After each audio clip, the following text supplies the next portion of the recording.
राजस्थान के मेवात इलाके में साइबर फ्रॉड करने वाले अपराधियों के खिलाफ लगातार शिकंजा कसता जा रहा है। इसमें लिप्त अपराधियों की संपत्ति का ब्यौरा एकत्रित किया जा रहा है, जिससे उनकी प्रॉपर्टी को जब्त करने की कार्यवाही की जा सके। इस संबंध में अलवर पुलिस अधीक्षक आनंद शर्मा ने बताया कि जिस तरीके से भरतपुर में ऑपरेशन एंटीवायरस चल रहा है, इस पैटर्न पर यह ऑपरेशन अलवर में चल रहा है। आईजी भरतपुर और जयपुर द्वारा मेवात के पुलिस अधीक्षकों की बैठक ली गई, जिसमें एक खाका तैयार किया गया कि किस तरीके से साइबर फ्रॉड करने वालों के खिलाफ सख्त कार्यवाही की जा सके। देखिए, जैसे भरतपुर में ऑपरेशन एंटीवायरस चला, उसके बाद पुलिस मुख्यालय के निर्देश पर आईजी साहब भरतपुर और आईजी साहब जयपुर ने एक जॉइंट मीटिंग ली, जिसमें मेवात के जो सभी पुलिस अधीक्षक है वो भी शामिल हुए और उसमें तय हुआ कि एक सिमिलर पैटर्न पे इस पूरे एरिया में ये एंटीवायरस अभियान चलेगा। तो हम भी बिल्कुल उसको उसी पैटर्न पे चला रहे हैं, जहाँ हम पहले जो नंबर्स पूरे देश में फ्रॉड कर रहे हैं, जो आजकल एक सॉफ्टवेयर पे रिफ्लेक्ट होते हैं, उनको स्टडी करते हैं, उनकी लाइव लोकेशन को ट्रैक करके उन लोगों को पिक करते हैं और उसके बाद उनके खिलाफ एफआईआर दर्ज करके जो भी उनके पास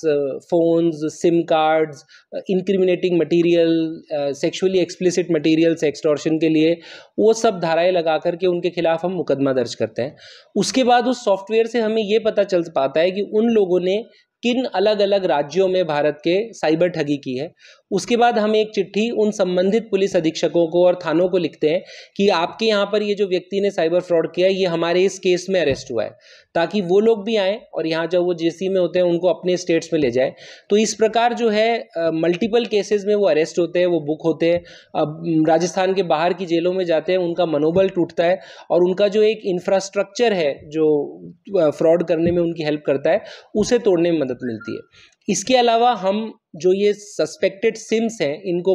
इकट्ठा करके बल्क में बंद करवाते हैं। जैसे कि कल की तारीख में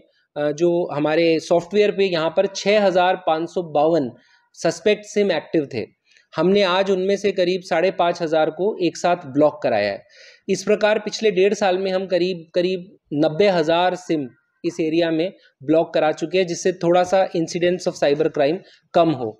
अभी हम जब ये मुकदमे दर्ज कर रहे हैं तो हम उनके पास जो इमूवेबल प्रॉपर्टी होती है, स्पेशली व्हीकल्स जिसको वो यूज़ करते हैं, उन व्हीकल्स को भी इन मुकदमों में हमने कन्फिस्केट करना शुरू किया है। इसके अलावा इस बेल्ट में बहुत से प्राइवेट एटीएम वेंडर्स ने अपने एटीएम्स खोले हुए थे, तो हमने डीजी साहब के लेवल पर एक बैंक्स के साथ मीटिंग की और हमने उन्हें डेटा शेयर किया कि इस इलाके में इस तरह से एटीएम खोल करके साइबर ठगी को बढ़ावा दिया जा रहा है या साइबर ठगी का पैसा उससे निकलवाया जा रहा है। तो उसके बाद बैंक्स ने यहाँ के कुछ ऐसे एटीएम्स को नोटिस दिए हैं, कुछ बंद भी हुआ है। तो इस प्रकार एक ऑलराउंड स्ट्रैटेजी बना करके हम इसमें काम कर रहे हैं। इसमें हमारी ये भी कोशिश है कि हम ये आइडेंटिफाई करें कि हर एरिया में वो कौन मेन किंग पिन्स हैं जो नए यूथ को भी इस काम में मोटिवेट कर रहे हैं और जिन्होंने इस साइबर फ्रॉड से भारी मात्रा में प्रॉपर्टी अर्जित की है। उसकी लिस्टिंग करके उस प्रॉपर्टी को जब्त करना और उसको कोर्ट और सरकार के दायरे में लाना भी हमारी स्ट्रैटेजी का पार्ट है।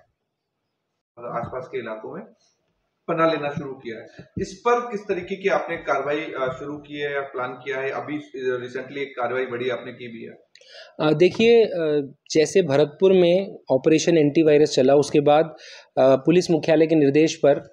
आईजी साहब भरतपुर और आईजी साहब जयपुर ने एक जॉइंट मीटिंग ली, जिसमें मेवात के जो सभी पुलिस अधीक्षक है वो भी शामिल हुए और उसमें तय हुआ कि एक सिमिलर पैटर्न पे इस पूरे एरिया में ये एंटीवायरस अभियान चलेगा। तो हम भी बिल्कुल उसको उसी पैटर्न पे चला रहे हैं, जहाँ हम पहले जो नंबर्स पूरे देश में फ्रॉड कर रहे हैं, जो आजकल एक सॉफ्टवेयर पे रिफ्लेक्ट होते हैं, उनको स्टडी करते हैं, उनकी लाइव लोकेशन को ट्रैक करके उन लोगों को पिक करते हैं और उसके बाद उनके खिलाफ एफआईआर दर्ज करके जो भी उनके पास phones, sim cards, incriminating material,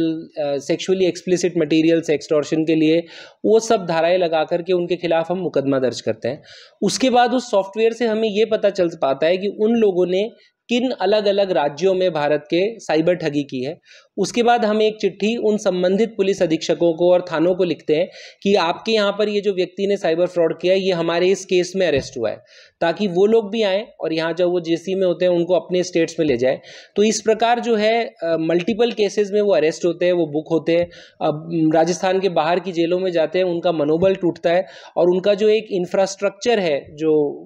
fraud करने में उनकी हेल्प करता है उसे तोड़ने में मदद मिलती है। इसके अलावा हम जो ये सस्पेक्टेड सिम्स हैं इनको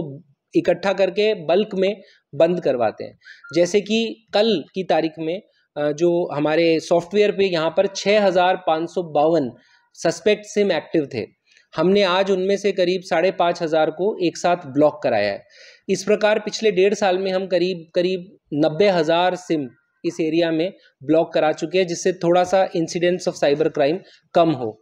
अभी हम जब ये मुकदमे दर्ज कर रहे हैं तो हम उनके पास जो इमूवेबल प्रॉपर्टी होती है, स्पेशली व्हीकल्स जिसको वो यूज़ करते हैं, उन व्हीकल्स को भी इन मुकदमों में हमने कन्फिस्केट करना शुरू किया है। इसके अलावा इस बेल्ट में बहुत से प्राइवेट एटीएम वेंडर्स ने अपने एटीएम्स खोले हुए थे, तो हमने डीजी साहब के लेवल पर एक बैंक्स के साथ मीटिंग की और हमने उन्हें डेटा शेयर किया कि इस इलाके में इस तरह से एटीएम खोल करके साइबर ठगी को बढ़ावा दिया जा रहा है या साइबर ठगी का पैसा उससे निकलवाया जा रहा है। तो उसके बाद बैंक्स ने यहाँ के कुछ ऐसे एटीएम्स को नोटिस दिए हैं, कुछ बंद भी हुआ है। तो इस प्रकार एक ऑलराउंड स्ट्रैटेजी बना करके हम इसमें काम कर रहे हैं। इसमें हमारी ये भी कोशिश है कि हम ये आइडेंटिफाई करें कि हर एरिया में वो कौन मेन किंग पिन्स हैं जो नए यूथ को भी इस काम में मोटिवेट कर रहे हैं और जिन्होंने इस साइबर फ्रॉड से भारी मात्रा में प्रॉपर्टी अर्जित की है। उसकी लिस्टिंग करके उस प्रॉपर्टी को जब्त करना और उसको कोर्ट और सरकार के दायरे में लाना भी हमारी इस स्ट्रैटेजी का पार्ट है।